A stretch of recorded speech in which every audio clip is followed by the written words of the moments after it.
days to bring up better texture, also better flavor from it. So in the past few years in Malaysia, the oyster is actually not that good.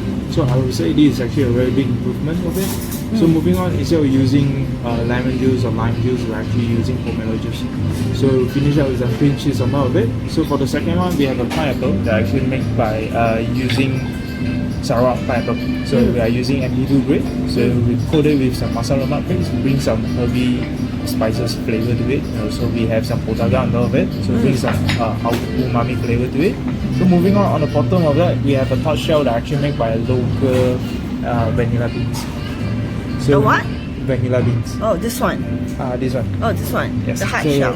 Yes, for the tart shell. So Okay. for like right here, so you will see okra. So on top of the sauce is actually the thing that we're actually highlighting, which is the coconut. Coconut. Yes. Okay. So for the coconut, we're using coconut milk, ferment it into coconut cheese, just like the ricotta cheese. So moving on the bottom, we have okra that actually is raw. So we serve it raw. It's a baby okra. So it's from Penang also. So why do we serve it raw? Because we love the texture, like crunchy texture. So the sweetness came from itself also. So moving on for the last one, we have two of the ingredients. So which is the prawn and also the peanut. So for the peanut, we actually make it into a peanut sauce, then finish up with some prawn base inside of it. So moving on for the prawn, we're actually using two different prawns. So we have a tiger prawn and also a rainbow prawn. So for rainbow prawn, we actually cure it with some salt and a little bit of rice. So brings up the umami flavor to it. Also we have tiger prawn that actually using fry. So we fry it with prawn oil that made by the head of it. Then moving on, we just fry it for a while only. So the inside it is actually still raw. So we only want to firm out the texture of it. So I would recommend go this way. Okay. So for the paiti, I recommend one bite. Okay. Alright, thanks.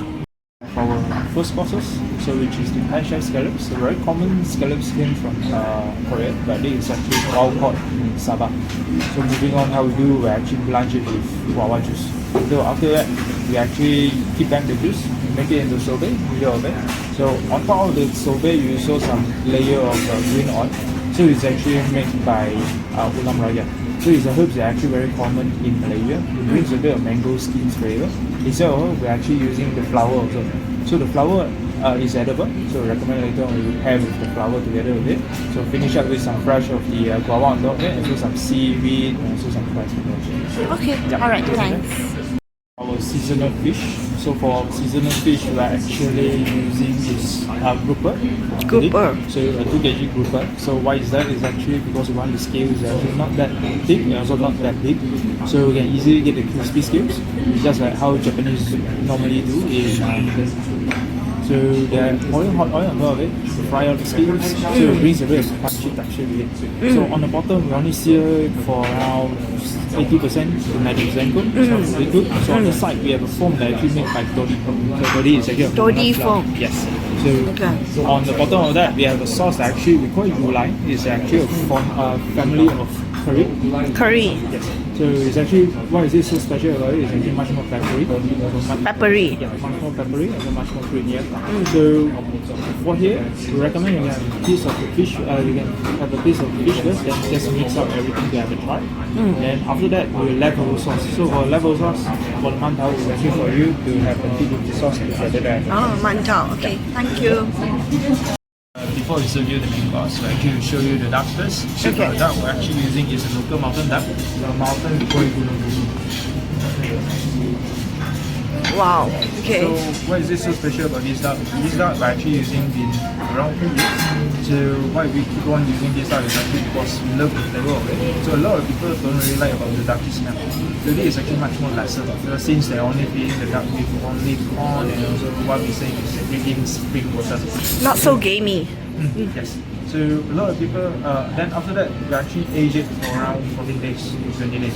So moving on, we then outside the it. So moving on, we're using high heat at 300 degrees, bake it for around 3 to 5 minutes, that's it. So we're actually not looking for fully cooked, around medium well will be done. So moving on, we just smoke it inside a Dutch oven with some egg, a little bit of lemon, to make some sweetness for it. Okay. So please enjoy. So before we serve you the main course. Alright. So this will be our white mango, and then this curry sauce from Pahang. So we slightly do some fermentation in Okay. this white mango. Yep.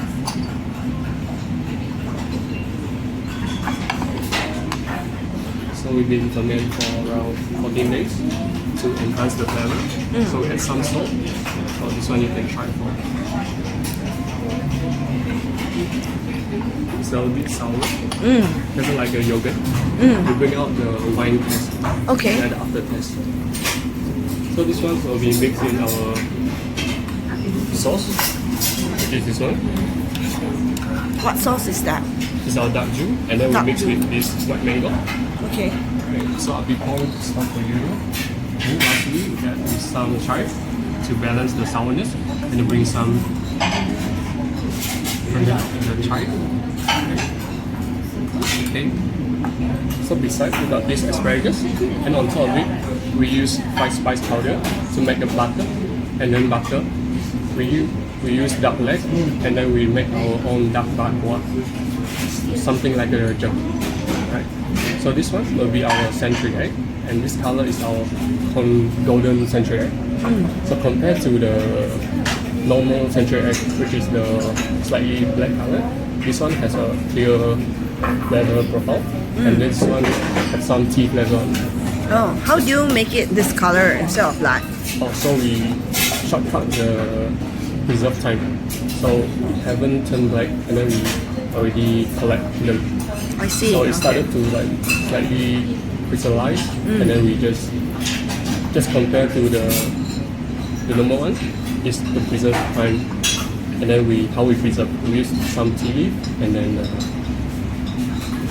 so it has like a tea profile there. Okay. Enjoy. Oh, you already added that, is it? Yeah. Oh. Inside this sauce. Okay, alright. Last hot food for today before we move into our dessert. So this one, the duck breast you had just now, the remaining part of the duck will be transferred into this porridge. So we cook the broth, and then we cook these 2 rice from Sarawak Mario, the brown rice and the black rice. And then on top of it, we got the white yellowish rice. This is our puff rice. We fried it off. What rice? Puff rice. Puff? Yeah.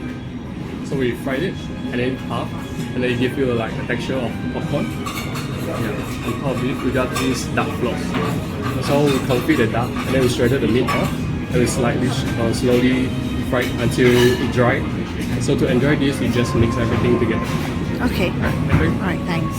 First dessert, so what's in front of it is what we call a muskmelon. So the seeds are actually from Japan, but due to the current advancement of technology, we're able to bring it back to Malaysia and plant it in some foods.